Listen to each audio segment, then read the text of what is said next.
Hello, I'm your host, Stephen Gilbert Jr., and thank you for joining our first episode of the Black Prosperity Podcast.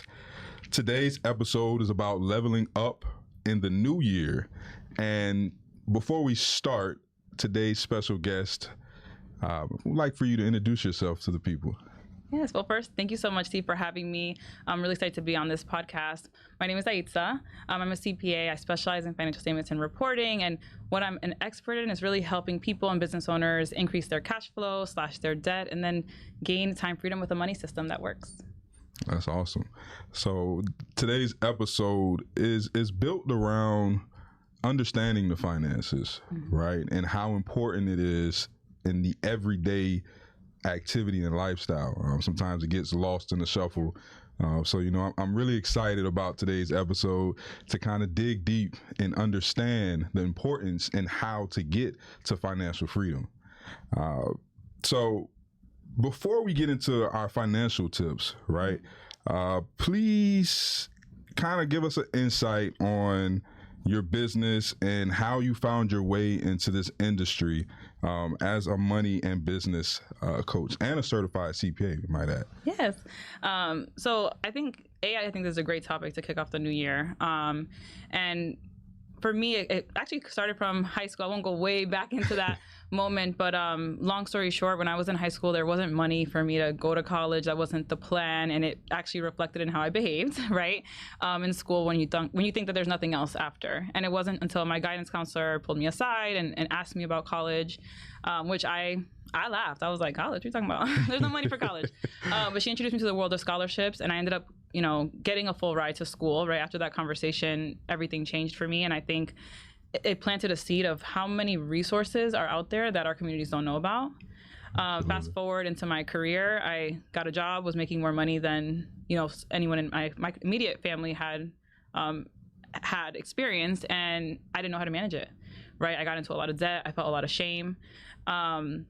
And as I started to figure out what was really holding me back from building wealth, which was mostly mindset and then systems, when I got laid off during the pandemic, I started doing free resume reviews and realizing that financial literacy and understanding how to make strategic plans around your money was still so important, and people didn't have those skills.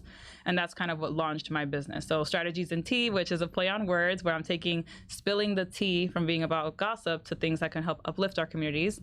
I started as a financial coach first. So really educating people on how to break free from living paycheck to paycheck by understanding their beliefs and behaviors around money, how that plays into how they then use their money, and creating strategies for success. 90% of those clients ended up leveraging their jobs to launch a business, because I kind of helped them see that income is really limitless, right? There's so many ways to make money.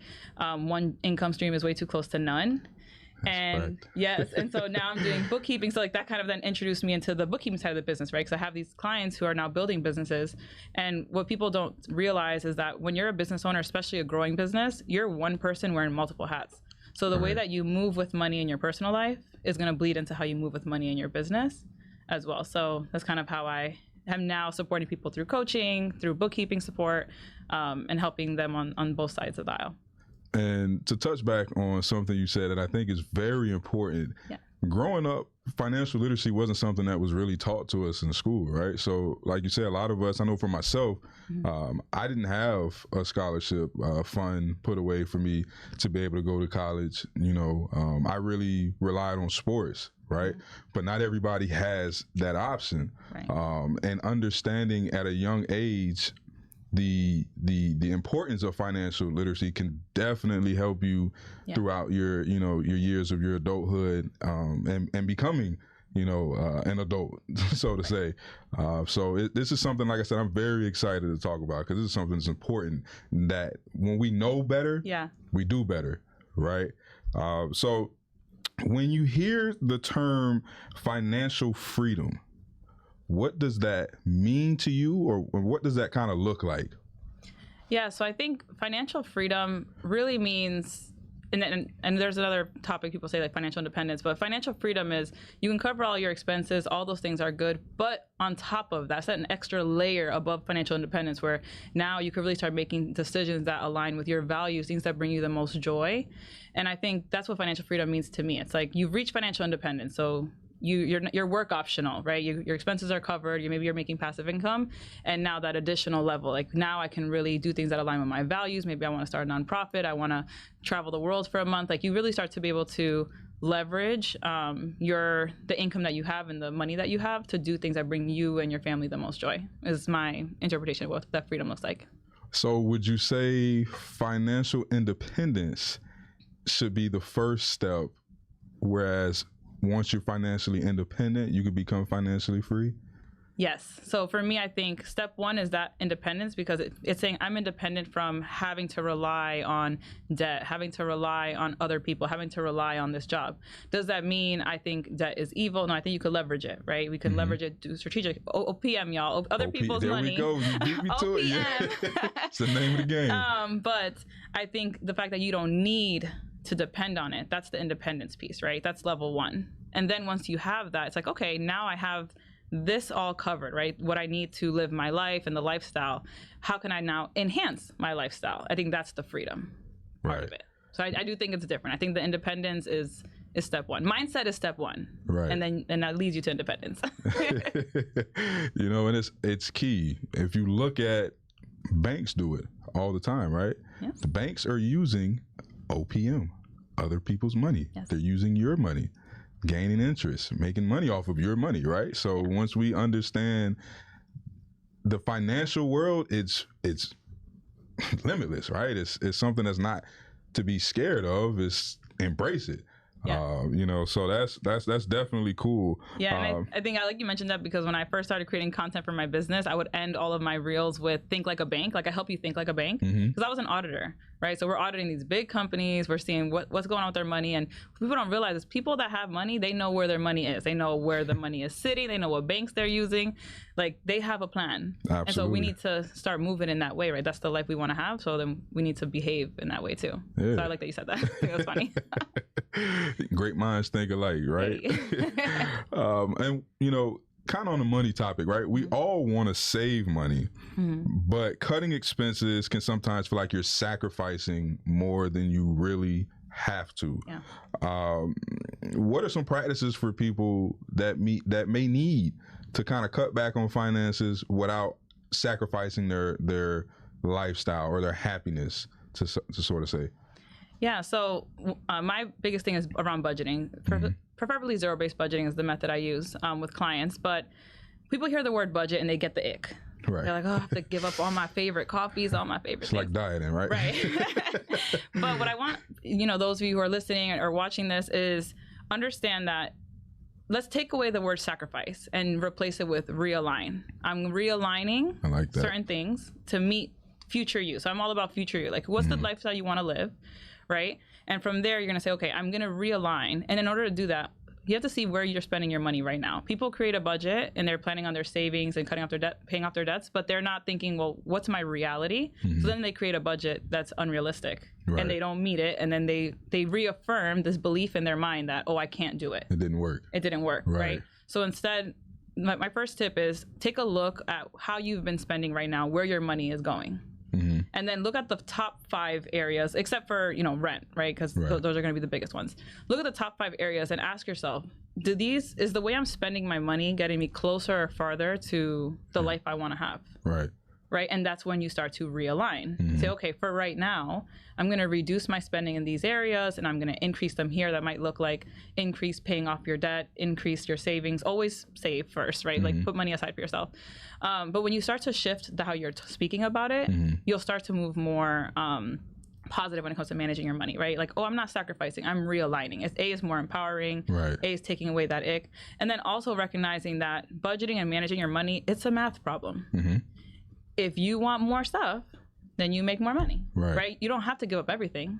You could increase your money, right? And that's when you start thinking, what are my other opportunities?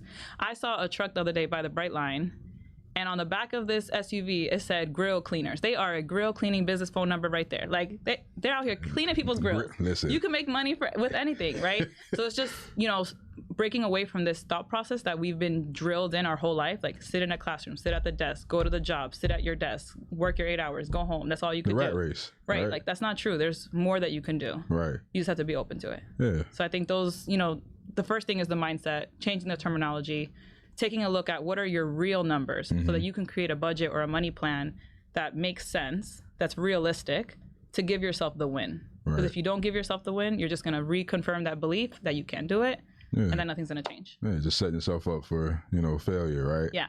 And that's one of the biggest things in anything we do in life is just our mindset. Yes. Words are powerful. And the more you speak them, the more they come into existence, right?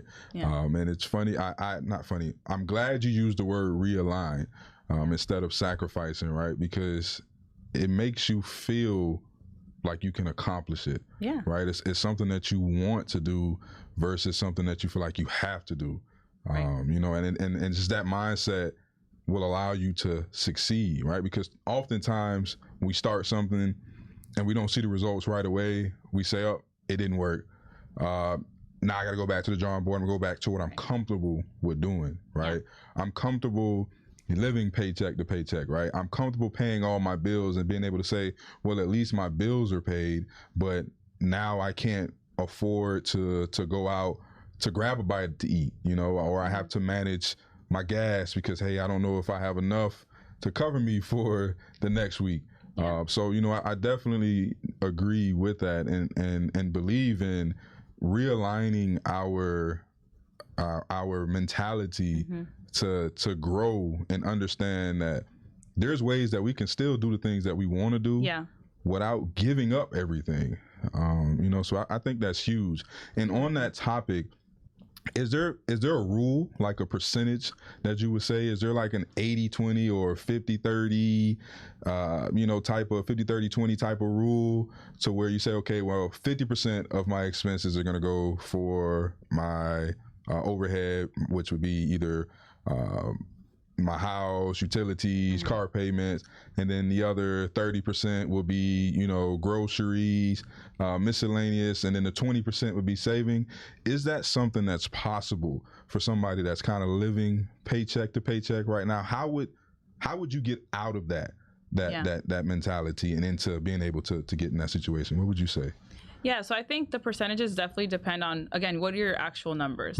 That's a great way to kind of like quick and dirty, like draw up, like, well, this is my income. If I use those percentages, this is what I want to allocate. But then take a look at what how you're actually spending your money, because maybe those essentials are 60%, right? And then now you're planning 50%, you're short. Right. So I think it's all about taking that step back to look at what are my true numbers, because when we start like allocating our resources in that way, and then making small adjustments down, right? So I've had clients who, for example, they're going out categories like $1,500 a month, right? Like they're dining out, going out, it's Miami. Right. Which, it happens. And then we work on there and they bring me a budget. It's like $500 a month. I'm like, okay, let's make it $1,200 right. in this space. And they're looking at me shocked, like, what do you mean? Well, I thought you'd be proud. I'm like, but I'm not going to be proud because there's no way you're going from 1,500 to 500 in 30 days. Like we haven't built the habit to get you to move in that way. Right. So I think calculate what your current percentages are and what your targets are, make them realistic, and then reassess. So one of the keys here is don't wait until the end of the month to see how you did, right? Maybe at the beginning you're checking every Friday. You have a date with yourself, a money date. Right. Every Friday you're going to look to see where you're going. Why is that important? Because it gives you 3 more weeks to make some adjustments, right? If you wait till the end of the month and now you overspend or you didn't hit your marks, you didn't save, you didn't pay down your debt, you're like, oh, well, next month you start again. But if you're checking every Friday or every Saturday, you're saying, okay, well, in this category, I only have $500 left. So actually I can't go to these 3 things later in the month, right? It gives you that opportunity to give yourself those wins. Right. And I think and we're talking about mindset and like circling back to this quickly is also acknowledging what money is. So a lot of people, everything is money. I need more money. I don't have enough money. But we have to realize like God put money on this earth to be a tool that's meant to be used. Right. So once we realize this and we realize that we all have a certain purpose, we're all meant to serve a certain group of people, then we start to realize like, okay, if I'm paying someone to help me here, I'm allowing them to live out their purpose. And now I'm saving time so I can live out my purpose. And then it kind of takes away this money having power over us and us saying, no, like I'm ultimately have control over my decisions, what I'm moving. And the money is just a tool that's going to help me get there. But it also can be used to put me more in debt and more in struggle. So like you have that control to make the decision of how you're going to use this tool that we have here on Earth. So absolutely. And and on the topic of money, it's interesting that you said, what is money, right? And I've always felt as if I never liked the concept of money, but I understand we need it to survive, right?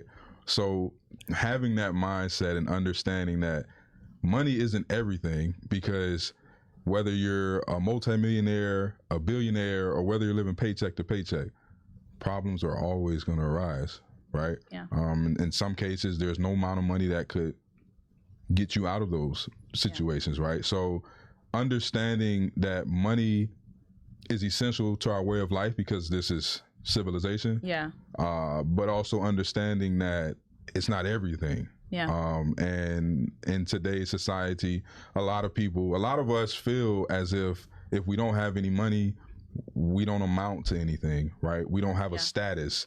We can't hold our heads up high. We can't be intelligent. We can't hold intellectual conversations because we don't have money, right? We can't get in those rooms. Yeah. And that's not true. So again, just understanding what money is. Yeah. Kind of helps alleviate the pressure of society to say, hey, I have to keep up with X, Y, Z. I have to look like I have a lot of money, but deep down, I'm, the duck under the water and my feet is just paddling and I'm trying to catch up. And I think for those of you who are feeling that way, number one, if you're living paycheck to paycheck, you know how to budget, right? Because people that are tight with money or they don't have it a lot, they're managing, they're forced to manage their money. Right. Once you have that additional income, you start growing. That's where it kind of get a little bit loose. You're keeping up with the Joneses, all these things. And I think one thing that we have to realize is Instagram is a liar. And what's your net worth though? Like you might think that they have money, right? Because they have the lavish cars, they have all these things, like the people that maybe you're finding yourself comparing yourself to. But what is it really underneath it all? Like how much debt do they have to live this lifestyle?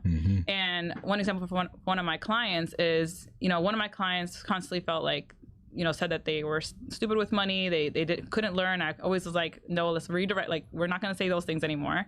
But as they became more comfortable and confident with how they were managing their own money system, they started to be open to their friends of like, hey, no, I can't go to this event because, I'm budgeting right now, or I'm setting up some goals. And in those conversations, one friend in particular who she found herself always comparing herself to, and while she makes so much more money than me and she lives this great life, once she said that conversation one time, she said no to an event and the reason why, then that friend opened up about, wow, like I have a lot of debt, I'm really stressed. So this whole time she's thinking, my friend who makes so much more money than me at work, who like has all these great things, like I just want to be like her, I can never be there. Right. When she just had this conversation, she realized that her friend wasn't living this lavish lifestyle, was actually highly stressed about money every day. And then what happened? She started asking her, what are you doing? How are you learning? And I'm very big, like, you hire me as your coach, please share what you learn with your friends. Like, spill the tea. Don't gatekeep. Right, don't gatekeep, spill the tea. So she started to share with her, like, the tips that she was learning, the templates. I'm like, share it, girl. So, and I think that's what, like, one of my missions is, like, creating a space around money that we can talk about it. Right. Because at least in growing up in, like, my household and a lot of other people that are people of color, like, you don't talk about money. Like, money stays in the house. You don't talk about it. And I think the not talking about it is holding us back. Because once we start talking about it, we say, what's your strategy? This is my strategy. What's working? Right. When I was drowning in debt, ashamed and embarrassed because I was an accountant working at a top 4 accounting firm, like, wow, I can't believe I'm stuck in all this debt. Like, this is embarrassing. And I didn't want to talk about it. It wasn't until I started speaking about it with, like, one of my close friends that she started helping me with her strategy. And I implemented that with some mindset work that I was also kind of working on myself. And then I started seeing success. But imagine if I would have just never said anything. Like, I wouldn't be sitting here right now talking to you about money management. Right. Because I'd probably still be drowning. Right? So I think having these conversations, it's going to open a lot of doors, right? And not to be afraid of having that conversation. Right. And I think that's the key, right? Yeah. Overcoming the fear of having these uncomfortable conversations, because that's how growth happens, right? Yeah. When change, if we keep doing the same things over and over and over and expect different results, that's the definition of insanity, right? It's not going to change if we don't make a change or we don't start doing something different, you know? So I do agree 100% that these conversations we have to have, right? And if you say you're a friend or, you know, your family and you feel like you can't have those conversations with those, you know, with those individuals, then that's when you come in, right? You a coach, as a coach, can sit down and talk with them and say, well, listen, I too was in this same situation. Yeah. You can get out of this situation. This is not a life sentence, right? Yeah. This is only a temporary setback. So what would you say for someone who has achieved financial independence, right?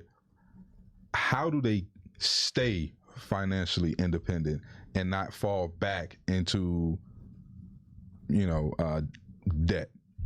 Yeah. So for someone in that space, I would say, what's your money system, right? Do you understand the money system that you've set up that got you to financial independence? Mm-hmm. And does it still work for where you are right now, right? Maybe at that point you're investing more, you want to, like, you pay down your debt, so now what do you do with excess money? Invest more, right? Mm-hmm. Buy assets, right? Mm-hmm. Focus on increasing your net worth even more than it probably already is. And also, don't forget to give back, right? Like, take what you learned, and because as you're teaching other people or explaining and being open to it, and not like forcing it down someone's throat, like if they're open to receiving it, then you share your knowledge. That's gonna constantly remind you of like why you went through that journey yourself. And I think it's important for us not to forget where we started, because that's where things start to get messy. And just kind of those check-ins with ourselves to see like, hey, what worked? If you catch yourself like falling back into debt, like what's going on now? Do you need this? Are you trying to like live above your means? And just having those conversations and check-ins with yourself, I think is going to help you kind of stay where you are, and then also focus on growing your wealth now, right? Maybe that looks like you want to launch a business. Maybe you just want to buy real estate. Like, what do you want to do to continue growing your wealth and now making your money work for you? Mm-hmm. That's big, making the money work for you, right? Pajama money. So in regards to that, what would you say, how do you feel about the snowball effect? How do you think that's something that is proven to work? Is it realistic? And the reason I say is it realistic is because, say, for example, a person has credit card debt, right? Which is a lot. The interest rates alone are in the 20s. How would that necessarily help them? How would that method necessarily help them, tackle that debt? Yeah. So for those watching, this is a debt payoff strategy method, the snowball method. And so I think it really, again, going back to mindset, and people don't think about it, but it's all a mindset thing. So if you're someone who having a quick win encourages you, you're like, oh, I did it, I could do it again, then I think the snowball method is for you, right? And the reason why is because the snowball method is where you write down all of your debts based on their outstanding balance, so how much you owe, and you go from smallest to highest balance, and you focus on that smallest balance first. You're still paying off at least your minimums everywhere else, but any extra money you'll put towards that smallest. And maybe you're like, well, I'm living paycheck to paycheck, I don't even have any extra. That's okay, because when you pay off that first one, that payment will become the extra, right? And if you're not choosing a strategy, I would just want to say that you are choosing a strategy. I like to call it the no strategy method. It ends up costing you more in interest. And so the snowball method, if you're someone, again, that needs a quick win, choose that method, because it's going to reinforce that you did it, that you can do it, you can do it again. If you're someone who you're very disciplined, you're like, okay, I don't really need a quick win to feel motivated or encouraged, but I really just want to save as much money as possible, then you would do the avalanche method. There we go. And that's where you go ahead and you take the same debts, but this time you're going to organize them by the interest rate. So highest interest rate to lowest interest rate. Visually, that looks like credit card debts. Usually those are on the higher end. And then the lowest interest rates, think about a car, right? Usually, depending on your credit, maybe it's around like 5% interest. It depends. But visually, that's a good line. And then you do the same thing. Anything extra, you put it towards that highest interest rate item, focus on paying that off. it might take you longer, right, depending on the balance of that to pay it off, but you're going to save more on interest. There's also like different approaches people take in terms of consolidating debt, or the fireball method, which is kind of the snowball method, and the avalanche method, like had a baby. But I think, you know, for this topic of conversation, focus, do I need a quick win? Snowball method. Do I not need the quick win? I just want to save as much money as possible on interest. Avalanche method. But for both methods, stop using your credit cards. Don't accumulate more debt, right? Because that's going to continue. So one thing I do with my clients when they're working with me is I call it the 90-day like no credit card challenge. So they don't use their credit cards for 90 days. I mean, I'm not there watching them, but it's highly encouraged. Did you use it? Did you use it? Show me now. No. And the reason why is because we have an addiction problem in this country, and we're addicted to reaching for that card, right? And so I do that so that they can break free from that, again, reclaiming their power over money. Right. And then now when they end up using the card, it's because they want to, not because they need to, right? And it gives them 90 days to really focus on paying down that debt. Right, and feeling really empowered in that way. So, and anytime we want to see change, right? Yeah. Once we pass that 21-day threshold, you know, so to say, you can accomplish anything. You know, but it takes 21 days to break a habit. Yeah, to build a habit. Yeah, you know, so that's the key really in that 90 days. If I can get past the first 21 days, then, you know, after day 90, I have creditors calling me, hey, we increased your limit. You sure you don't want to use it? And you're just like, no, it's all right. Right. And then maybe at that point, you know, when you're there and you feel comfortable, you have the discipline, because motivation is fleeting. It's all about discipline and commitment to yourself. But once that commitment is there, then maybe you do call them to say, I would like you to increase my credit limit. Not that you plan to use it, but now your credit utilization rate goes down because you have more credit compared to your outstanding debt that you owe on that credit, which could then help you as well. So that's when you start to use strategy. That's a gem she just dropped. If you didn't catch it, go back and listen to it, because it's a gem. Yes, but again, it takes the discipline, right? And that, like, you have to be disciplined. You're not going to use it, right? And I think something else is understanding delayed gratification. I think we're in a space, like with social media, with the swiping so quickly, that everything is instant. And if it's not instant, something must be wrong with you. Like, that's just how society is. But the reality is things take time. And so I've had clients who finish working with me for 90 days, and then I'm getting a text message like 6 months, 12 months later of their credit score going up, all these things, or they're asking me like, oh, why is this happening? Like, check your credit score. It probably went up. Right. They look, it did go up, because they kept those behaviors even after, and that's my goal, right? My goal is to help you build sustainable wealth, like small things that are gonna help you be consistent with it, right? Because I don't want you to do it for 90 days and then give up.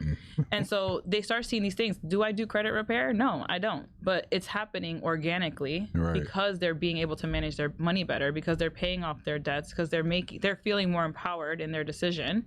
And as a result, other things are happening.